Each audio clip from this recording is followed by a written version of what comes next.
할렐루야.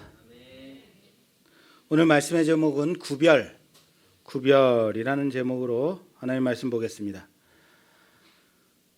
지난 주간에 이제 제 아내가 이제 집사님들께 이제 신방전을 하는데 한 집사님이 이렇게 말을 했다는 거예요.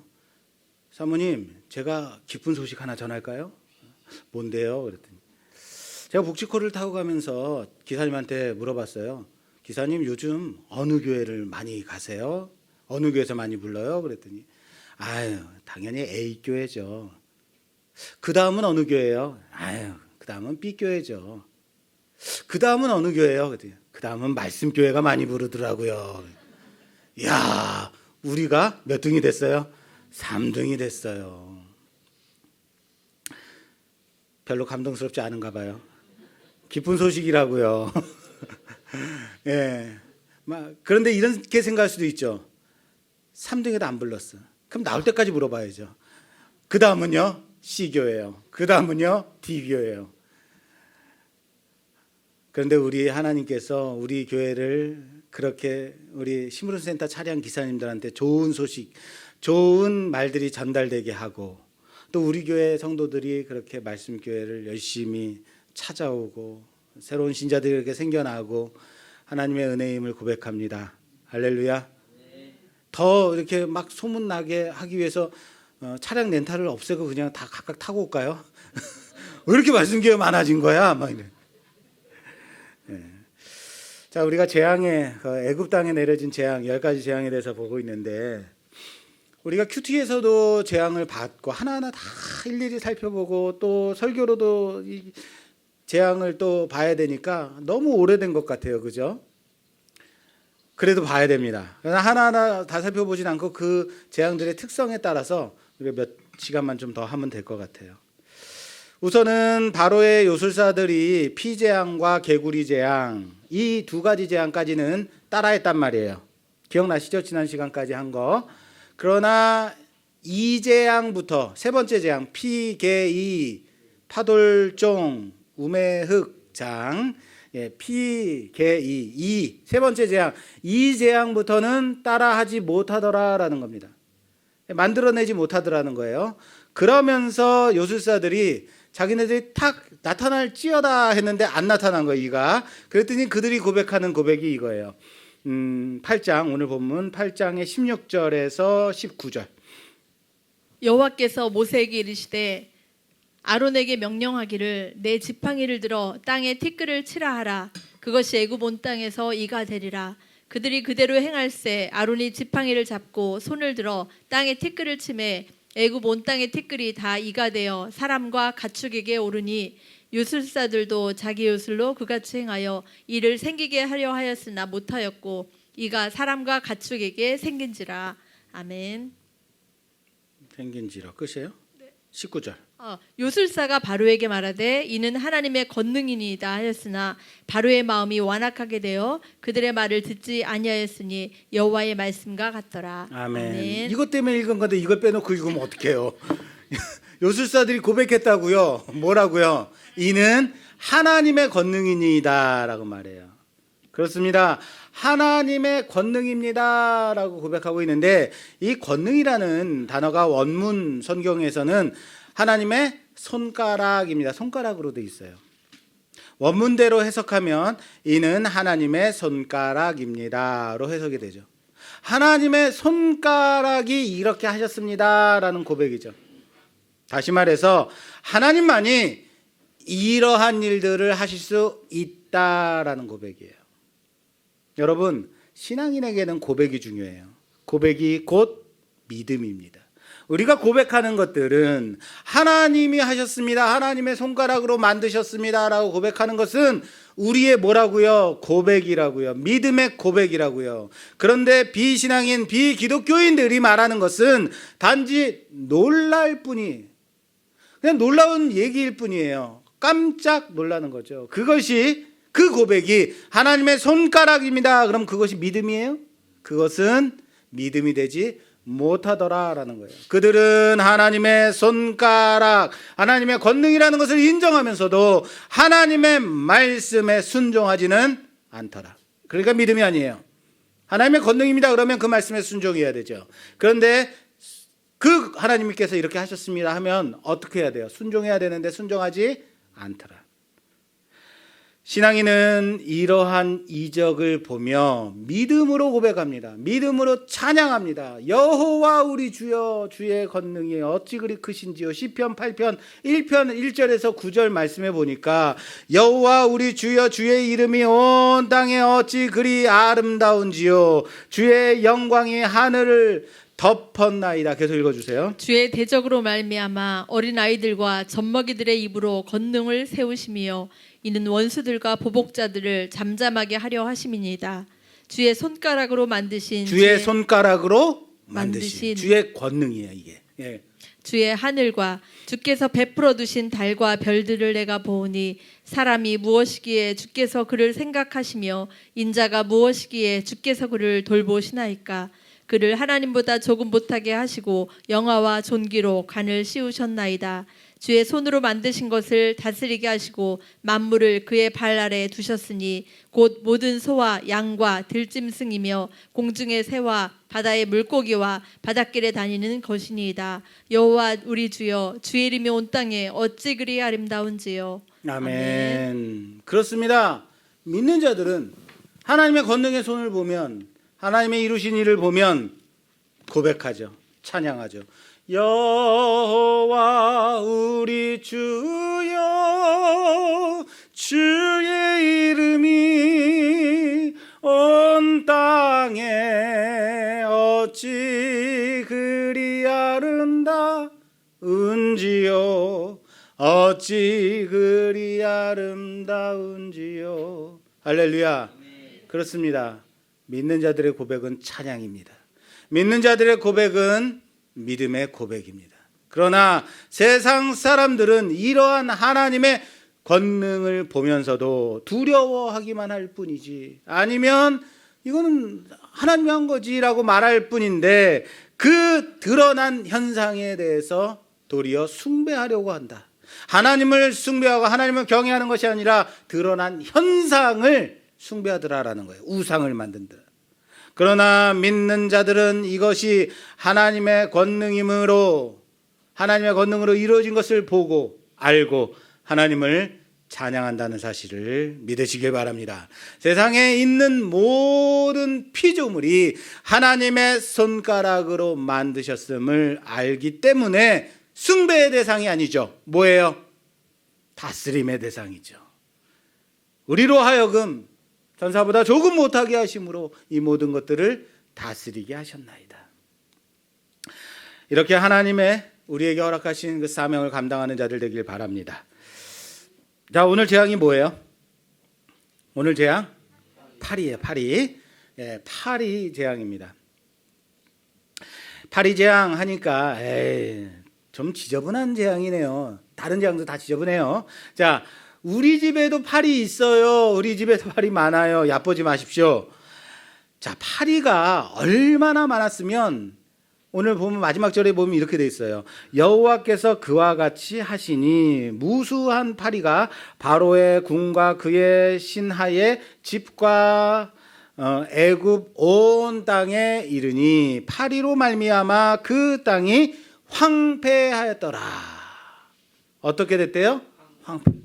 무수한 파리로 인해서 온 애굽 땅이 황폐해졌다라고 말하고, 얼마나 많았으면 파리 때문에 황폐해졌을까?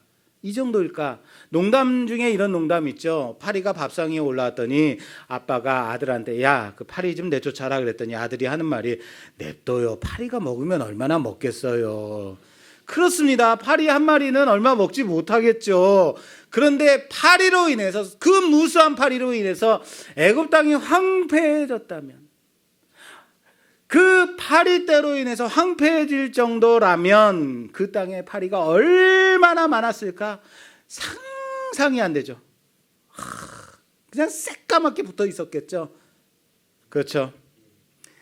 파리 재앙부터 우리는 한 가지 좀 지금까지의 재앙과 좀 다른 특징이 하나 생겼다는 것을 알 수 있습니다. 파리 재앙부터.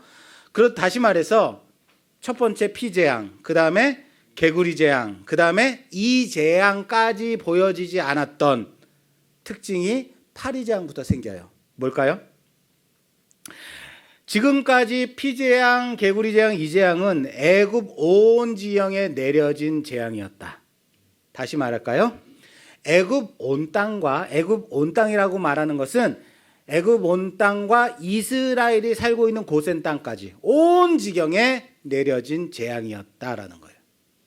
그러나 네 번째 재앙인 파리 재앙부터는요, 하나님은 이스라엘 자손이 살고 있는 고센 땅과 애굽인들이 살고 있는 그 애굽 땅을 구별하셨다라는 거예요.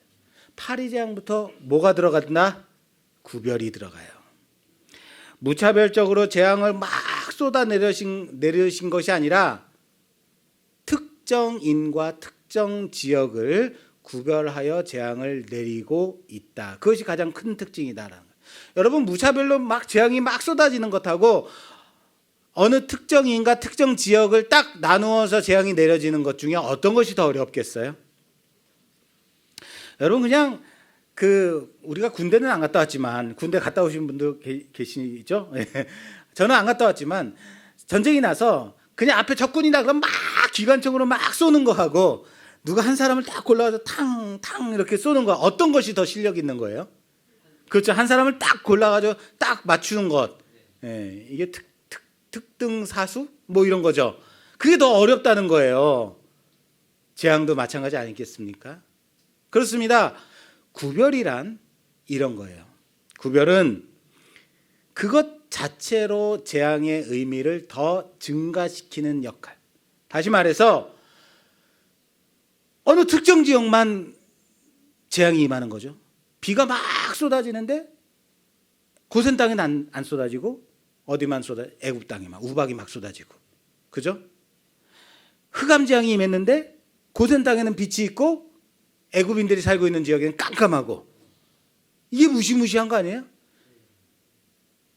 구별은 두려움과 공포를 더 증가시킨다는 거예요. 여러분 생각해 보세요. 파리가 얼마나 많았겠느냐. 근데 그 파리 한 마리도 어디를 가면 안 돼요. 그렇죠. 고센 땅에 가면 야야 어딜 가냐, 거긴 아니야, 이거죠.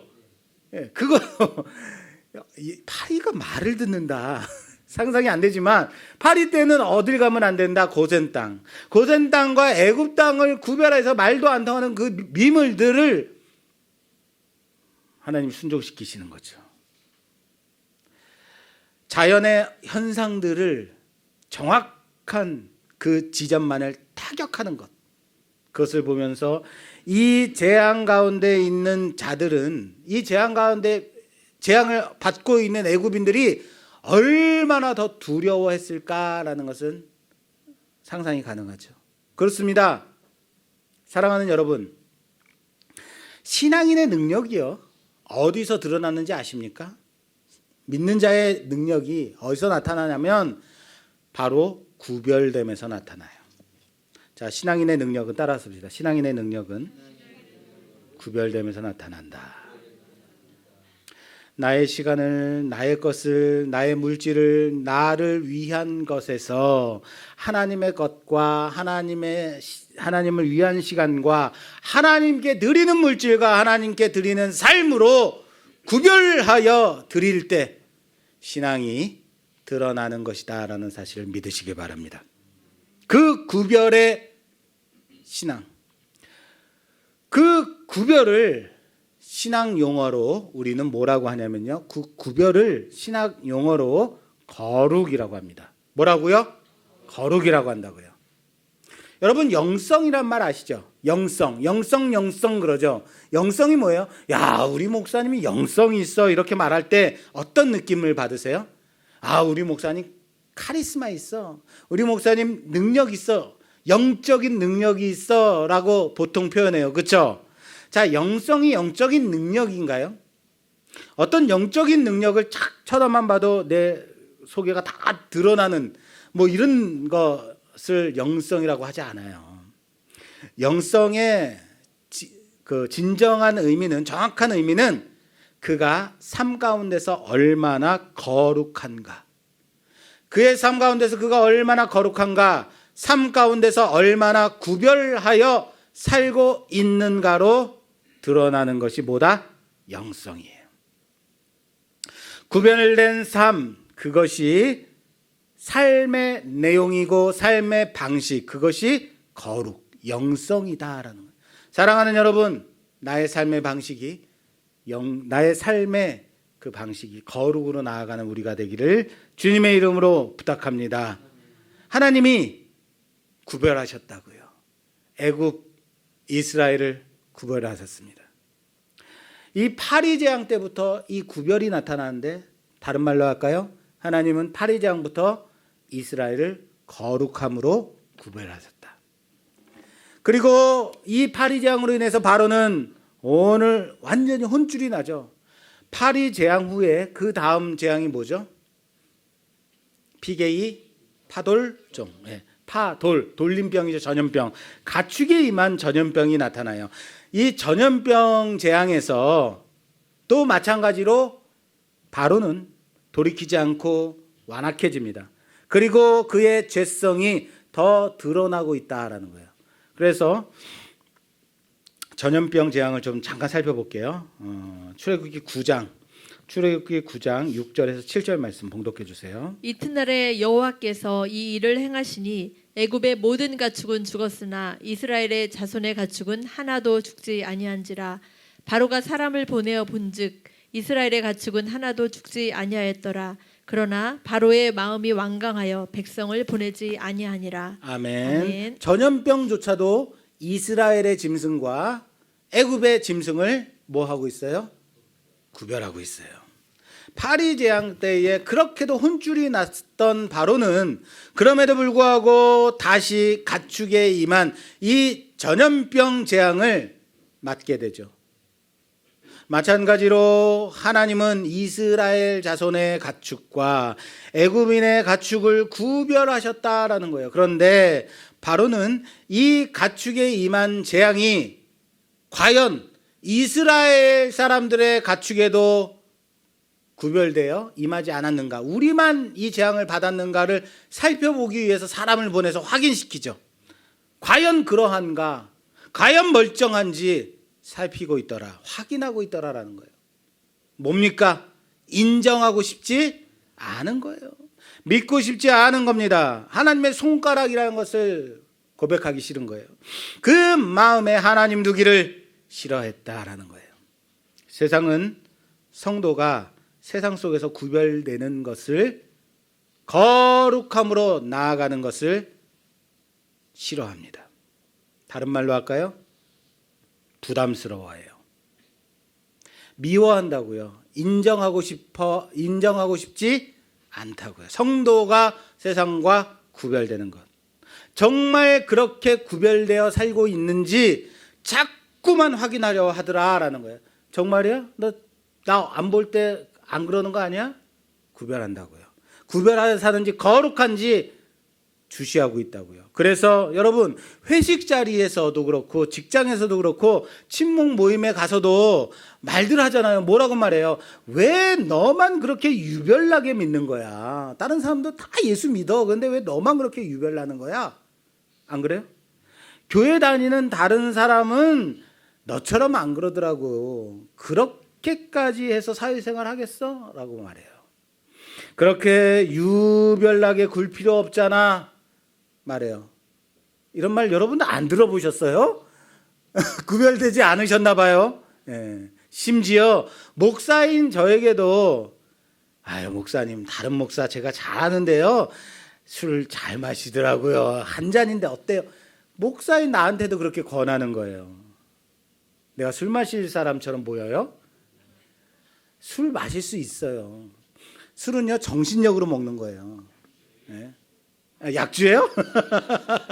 정신력으로 먹어요. 그런데 내가 못 마셔서 안 마시는 게 아니라 안 마시는 거죠. 그죠? 왜요? 거룩하기 위해서요. 구별되기. 세상 사람들은 다 먹는다면 나는 세상 사람과 똑같이 하지 않겠다. 구별되겠다. 왜 이렇게까지 세상 사람들이 권할까요? 왜 권할까요? 그냥 자기들끼리 먹고 놀고 하면 되잖아요. 우리가 그들과 구별되는 것이 두려운 거죠. 그렇죠. 부담스러운 거예요. 싫은 거예요. 자신들과 다른 우리가 되는 게 싫은 거예요.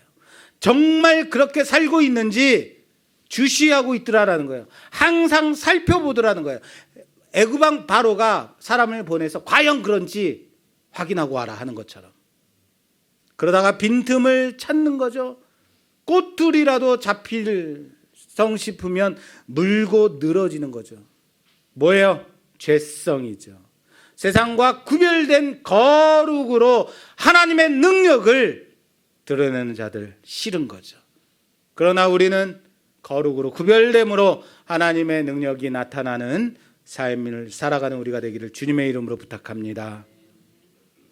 자, 그렇다면 이렇게 보니까 여기서 한 가지 궁금한 게 생겨요. 궁금한 게. 자, 여러분.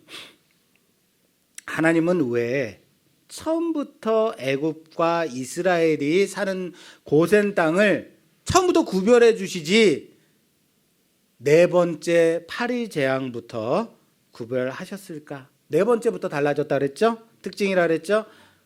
다시 말할까요? 피재앙, 개구리 재앙, 이 재앙까지는요, 애굽인이나 이스라엘인이나 똑같이 그 고통을 받은 재앙이에요.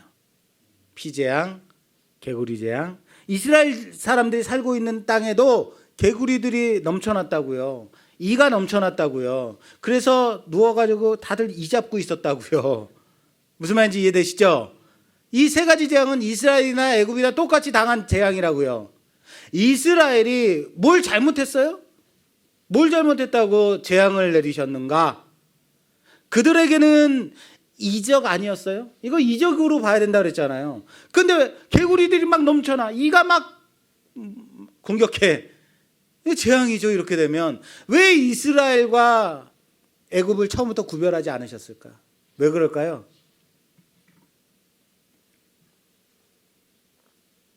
왜 그랬냐면요, 이스라엘 백성이 하나님의 구원을 입은 거죠. 하나님의 구원을 받은 백성인 거죠.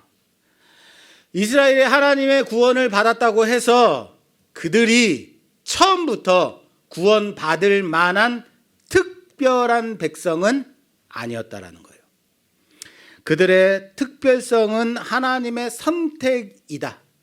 단지 그들이 특별해진 것은 하나님이 선택했기 때문에 특별한 것이지 그들 자신이 특별하기 때문에 하나님이 선택하신 것이 아니다라는 거예요. 헷갈려하지 마세요. 사실 이스라엘 백성들도 똑같은 죄인들, 완악한 죄인들, 하나님이 붙들어주지 않으시면, 죄인들은 하나님의 은혜가 아니면 구원받을 수 없는 존재들이다라는 거예요. 하나님이 10가지 표징을 통해서 이스라엘을 구원해 가시는 그 과정 속에 그들의 본질은 재앙 받을 애굽 백성과 똑같은 선상에서 출발하는 자들이다라는 거예요. 다시요.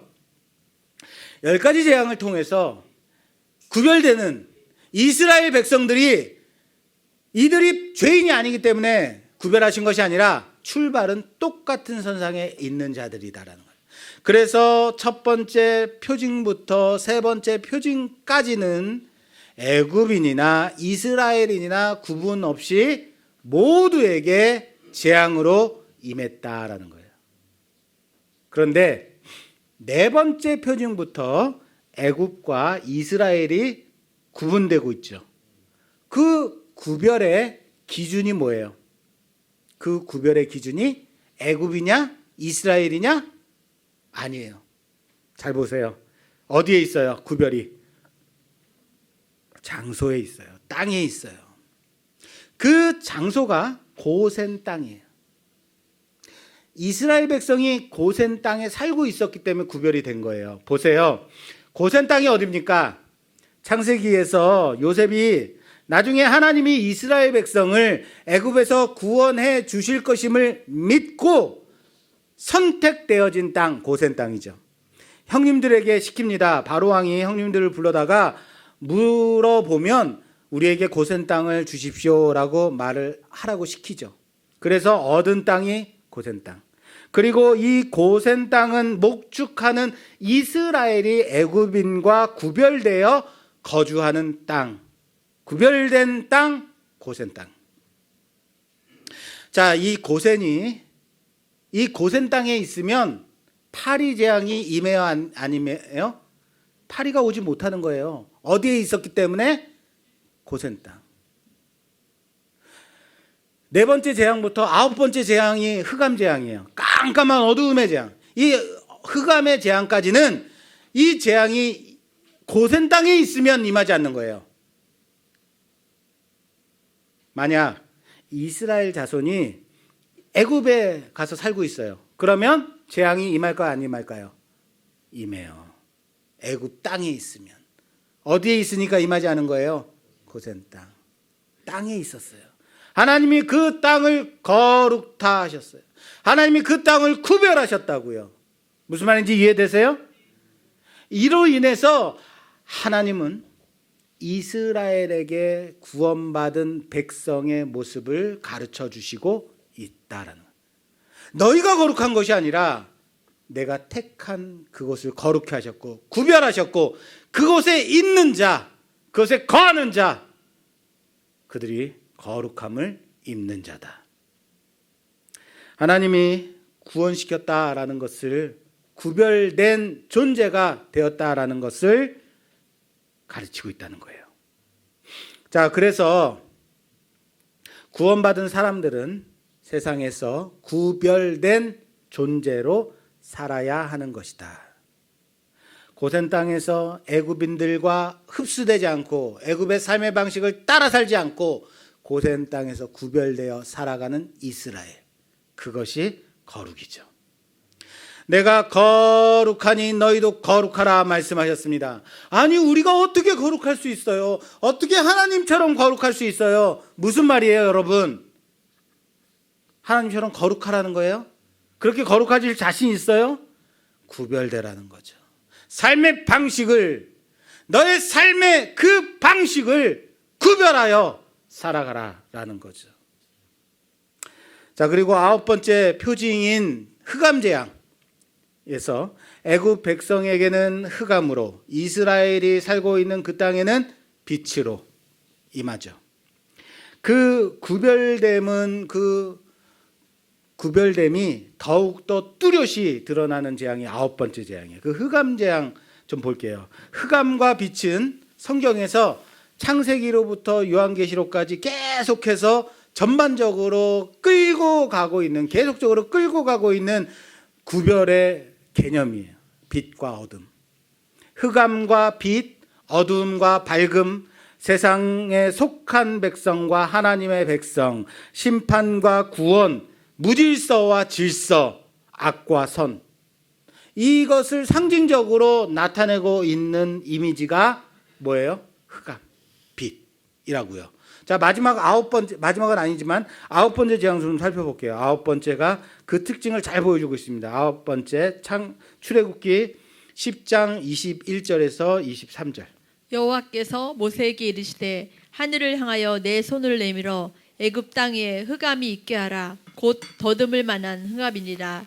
모세가 하늘을 향하여 손을 내밀매 캄캄한 흑암이 3일 동안 애굽 온 땅에 있어서 그동안은 사람이 서로 볼 수 없으며 자기 처소에서 일어나는 자가 없으되 온 이스라엘 자손들이 거주하는 곳에는 빛이 있었더라. 아멘. 아멘. 온 이스라엘이 거주하는 곳에는 뭐가 있다고요? 빛이 있다고요. 애굽인들이 있는 곳에는 뭐가 있다고요? 흑암이 있는데 그 흑암이 어떤 흑암이냐면 그동안은 사람들이 서로 볼 수 없으며 자기 처소에서 일어나는 자가 없대. 애굽인들이 너무 깜깜하니까 자기 집, 자기 처소에서 일어나는 자가 없다는 거예요. 무슨 말입니까? 애굽인들은 재활이 안 됐다. 우리는 얼마든지 돌아다닐 수 있는데, 이럴 땐 재활을 받아야겠죠, 그죠? 사흘 동안이에요. 사흘 동안 아무것도 볼 수 없는 흑암, 애굽에게 임하죠. 그러나 이스라엘이 있는 곳에는 빛이 있었다. 할렐루야. 흑암과 빛이에요. 자, 빛과 어둠을 또 나눈 것을 좀 더 살펴볼게요. 14장. 출애굽기 14장 19절에서 20절. 이스라엘 진 앞에 가던 하나님의 사자가 그들의 뒤로 옮겨가매 구름 기둥도 앞에서 그 뒤로 옮겨 애굽 진과 이스라엘 진 사이에 이르러 서니 저쪽에는 구름과 흑암이 있고 이쪽에는 밤이 밝음으로 밤새도록 저쪽이 이쪽에서 가까이 못하였더라. 아멘. 아멘. 홍해 앞에 선 이스라엘을 쫓아온 이 애굽 군대 사이에, 이스라엘과 애굽 군대 사이에 구름 기둥이 갈라섭니다. 그랬더니 애굽 군대가 있는 쪽은 어둠, 이스라엘이 있는 쪽에는 뭐가 있었다고요? 빛이 있죠. 별들로 인해서 밝은 빛이 비치고 있어요. 어둠에 있는 자들이, 어둠에 있는 애굽 군대들이 빛 가운데로 있는 이스라엘에게 넘어오지 못하더라. 어두움이 빛으로 오지 못하더라라는 거예요. 어두움과 빛의 구별이죠. 한 군데 더 볼게요. 마태복음 4장 14절에서 16절.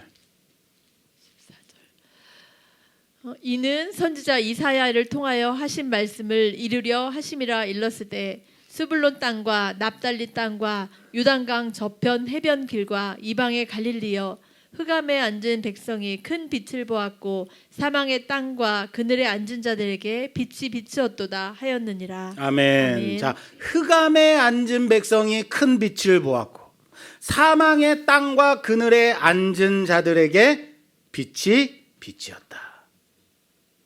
빛과 어둠이 어떻게 구분되고 있는지 말씀을 통해서 얼마든지 우리는 찾아볼 수 있어요. 흑암과 빛, 어둠과 밝음, 얼마든지 있어요. 말씀을 통해서 잘 알 수 있죠. 그렇습니다. 흑암과 빛을 구별하여 이스라엘에게는 빛이 임하게, 애굽에게는 어둠이 있게 하심이 이스라엘로 거룩해 하심이다. 이스라엘로 거룩해 하십니다. 마찬가지로 오늘날 그리스도인들도 예수 그리스도의 십자가 대속으로 말미암아 이 세상과는 구별된 존재로 부르심을 받게 되었다는 사실을 믿으시기 바랍니다. 모든 성도들은 구별된 하나님의 말씀 가운데 부르심 받은 그 모습으로 세상을 살아가야 한다는 사실을 믿으시길 바랍니다. 이스라엘 백성들이 10가지 표징을 통해서 구별된 존재가 된 것처럼 우리도 예수 그리스도 안에서 구별된 존재가 되었다라는 사실을 믿으시는 여러분 되시길 바랍니다.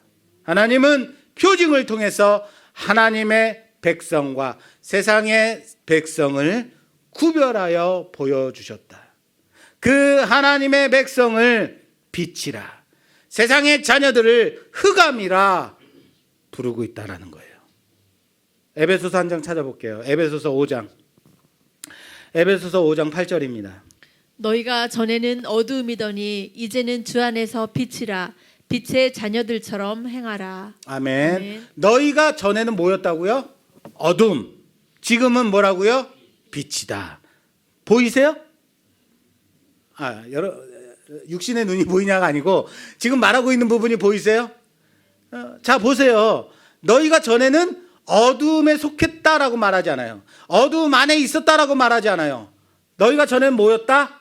어둠 그 자체였다고요. 어둠 그 자체, 너의 정체성은, 너의 정체는 어둠이야 라고 말하고 있어요. 그리고 지금은 어떻게 됐다고요? 빛 안에 거하고 있다?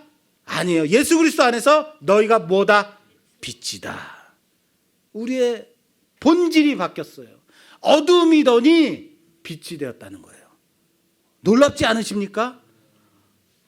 우리는 하나님의 구별하심이 없었다면 어둠 그 자체였다고요.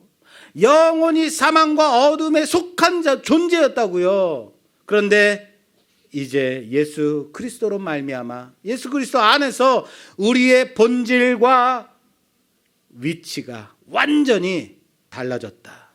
변했다. 할렐루야. 완전히 새로운 존재, 새로운 피조물이 되었다라는 사실을 믿으시길 바랍니다. 이제는 뭐라고요, 여러분들이? 예, 그렇죠.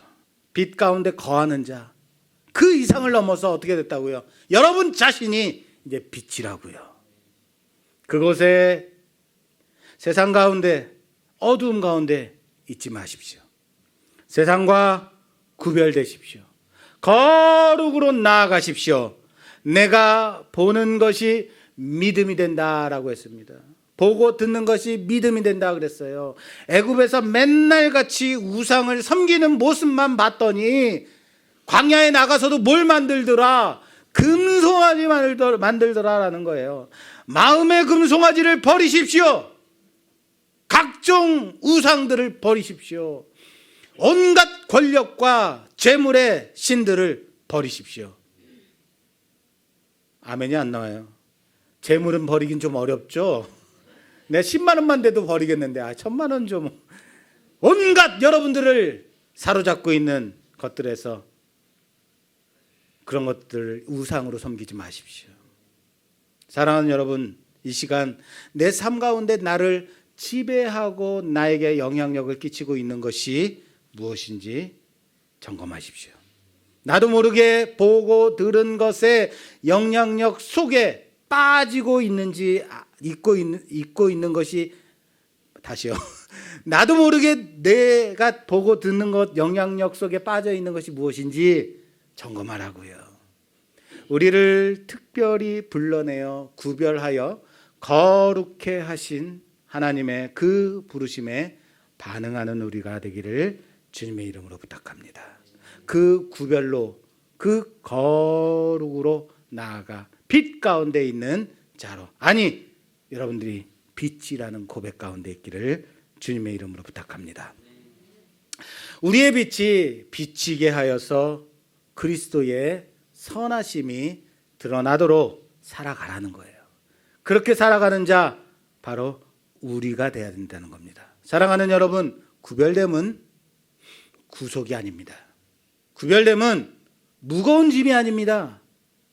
종의 멍에를 끊어내는 놀라운 사건입니다. 근원이신 하나님과 함께 자유롭게 빛을 누리는 놀라운 능력입니다. 그것이 하나님 여러분들을 구별하심이에요. 이 놀라운 거룩의 삶 가운데 살아가는 우리가 되기를 주님의 이름으로 축원합니다. 우리가 그렇게 살아가야 된다고요. 구별된 자로 살아가야 된다고요.